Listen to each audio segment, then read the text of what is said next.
Hello বন্ধু, আসসালামু আলাইকুম। দেখতে পাচ্ছেন এই মাংসটা আমরা প্রথম থেকে দেখিয়েছিলাম, সব ভিডিওটা কেটে গেছি।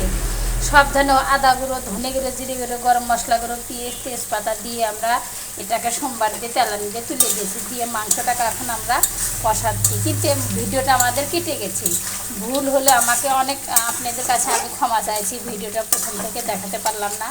মাংসটা এখন আমরা কষিয়ে নিচ্ছি, ভালোভাবে কষিয়ে নিয়ে সব ধরনের মশলাও দিয়ে দিয়েছি। এখন আমরা ভালোভাবে কষিয়ে নিব, কষিয়ে নিয়ে এখন একটু ঝোল দিব। দেখতেই পাচ্ছেন আমাদের মাংসটা কষানো হয়ে গিয়েছে। এখন আমরা এর মধ্যে দিয়ে দেব সামান্য পরিমাণ ঝোল, দিয়ে মাংসটাকে ভাবে আমরা এখন নেড়ে নেড়ে রান্না করব।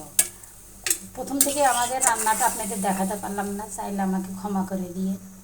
দেখতেই পাচ্ছেন আমাদের গরুর মাংসটা বলক উঠে গেছে, কিছুক্ষণের মধ্যে হয়ে আসবে, আমরা নামিয়ে নিই।